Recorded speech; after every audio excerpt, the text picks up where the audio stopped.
Oi, gente, voltei e para começar a semana bem supimpa de verdade, eu trouxe aqui uma receita de pão de batata bem fofinho.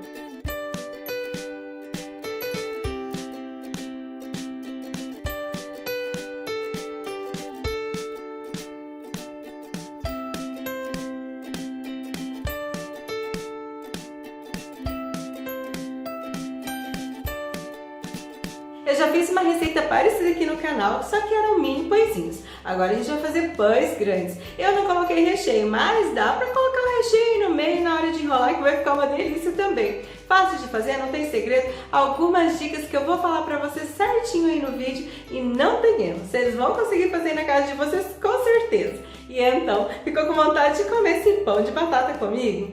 Bem fácil, deixa essa preguiça de lado de começo de semana e vamos pra cozinha!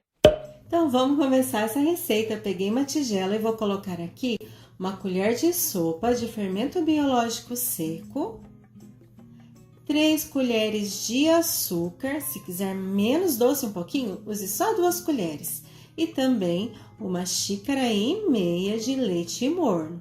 Mas veja bem, esse leite é bem morninho. O leite quente ou o leite fervendo pode queimar e estragar todinho o seu fermento.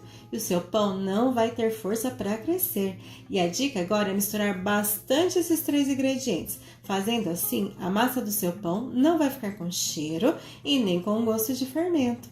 Feito isso, eu vou colocar 2 ovos inteiros e 1/4 de xícara de óleo de soja. Agora é só misturar bem rapidinho isso tudo e já vou pegar a farinha de trigo. Para essa receita, eu vou usar 5,5 xícaras de farinha de trigo.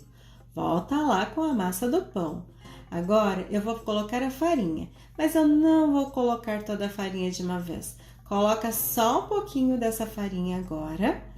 Vou colocar também um pouquinho de sal, eu estou usando 1 colher de café de sal e a batata. Eu tenho aqui 2 batatas, que é o equivalente a 2 xícaras. Então, eu cozinhei a batata, amassei bem e só depois eu coloquei na xícara e medi. Então, não esquece, são 2 xícaras de batata cozida. Então, agora eu vou misturar bem tudo isso. E a dica é misturar bastante mesmo. Se você quiser, você pode usar a batedeira aí na sua casa. Dá certo também. Não aparece mais a farinha na massa? Coloca mais um pouquinho de farinha e mistura bastante. Sempre assim, adicionando um pouquinho de farinha por vez. Fazendo assim, não corre o risco de embolar a sua massa, deixar o seu pão pesado e você perder toda a sua receita. Então, vai colocando a farinha devagar que vai dar tudo certo. Agora já não dava mais para mexer com o batedor de arame, então eu coloquei a mão na massa. Mas de novo, eu coloquei só mais um pouquinho de farinha. Agora que a minha massa virou uma bolinha, eu vou colocar essa massa na mesa e eu vou adicionar a manteiga. Pode ser manteiga, margarina, tanto faz. O importante é que esteja em temperatura ambiente. E eu estou usando aqui 2,5 colheres. É só misturar na massa. E essa massa agora vai ficar molinha de novo, vai perder o formato. É assim mesmo, não se preocupa, vai com calma que vai dar certo. Depois de misturar bem essa manteiga na massa, eu vou colocar mais um pouquinho de farinha. Só um pouquinho. Vou sovar essa massa até que ela fique firme outra vez. Agora que a minha massa virou uma bolinha outra vez, eu vou colocar o restante da manteiga. Quer colocar essa manteiga toda no começo da receita derretida lá junto com o óleo? Dá certo também. Mas a massa assim, com a manteiga no final, tem um gostinho e um cheiro bem especial. Então, se puder, faz assim, coloca a manteiga agora no final. Parece trabalhoso, difícil de fazer, mas não é. Você vai ver que aí na sua casa é bem fácil e bem rapidinho. E como eu disse para vocês, se você tiver uma batedeira que aguenta massas pesadas, pode fazer essa receita toda na batedeira. Vai dar certo do mesmo jeito. Agora que eu já misturei bastante a manteiga, eu tô colocando mais um pouquinho de farinha de trigo, que é o restante. Então, para essa receita, eu usei 5 xícaras e meia de farinha de trigo. Mas você toma cuidado aí na sua casa, porque pode ser que você precise de um pouquinho mais ou um pouquinho menos de farinha. Vai depender muito do jeito que você mediu seus ingredientes e até da marca de farinha que você está usando. Então, fica de olho no ponto da massa. Agora sim, a minha massa ficou pronta. Ela não gruda mais na mesa, ela não gruda mais na mão, mas ela é muito molinha. Essa massa é assim mesmo, bem molinha. E é isso que vai fazer com que seu pão fique bem fofinho. É muito importante que a massa fique sempre mais mole do que mais dura. Assim não corre o risco de seu pão ficar pesado. Agora eu vou colocar essa massa para descansar por pelo menos 40 minutos a 1 hora.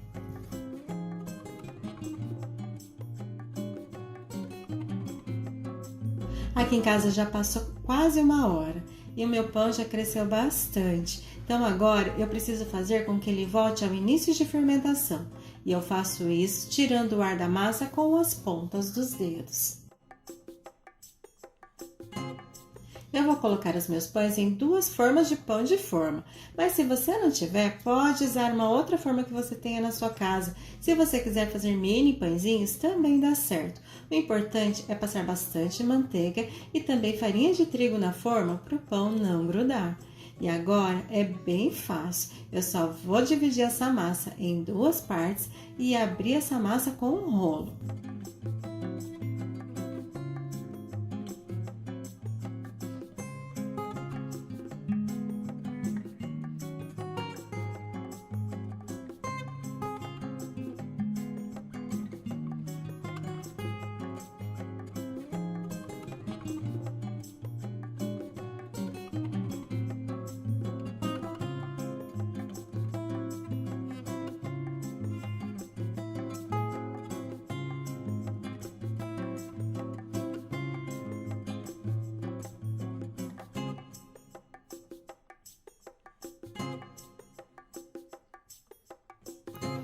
Bom, agora o meu pão já criou forma. Vou colocar na forma e vou deixar ele descansando por pelo menos 40 minutos ou até que ele dobre de tamanho.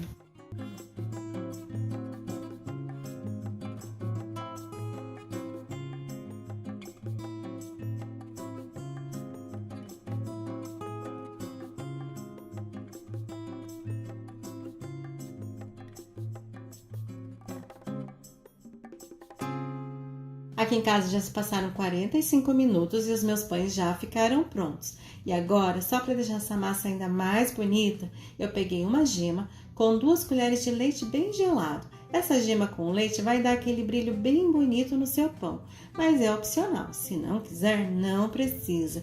E veja que um dos meus pães rachou em cima. Isso aconteceu porque provavelmente faltou um pouquinho de sova e um pouquinho mais de crescimento lá na primeira etapa da massa. Daí ela não aguenta e estoura, mas isso fica só esteticamente feinho, mas não altera em nada no sabor do pão, fica uma delícia do mesmo jeito. O meu forno está desligado, eu vou colocar a massa no forno, vou ligar o forno a 180 graus e eu vou assar por mais ou menos 45 a 50 minutos. Os meus pães já ficaram prontos e aqui em casa eles assaram em 45 minutos. Eu acho até que poderia ter deixado um pouquinho mais, mas como aqui é igual aí, o meu gás chegou no final. Sorte que deu tempo de assar o pão e ele ficou muito fofinho e saboroso. Eu espero que vocês gostem dessa receita, que vocês façam aí na casa de vocês. E se vocês fizerem, voltem aqui e venham me contar o que vocês acharam.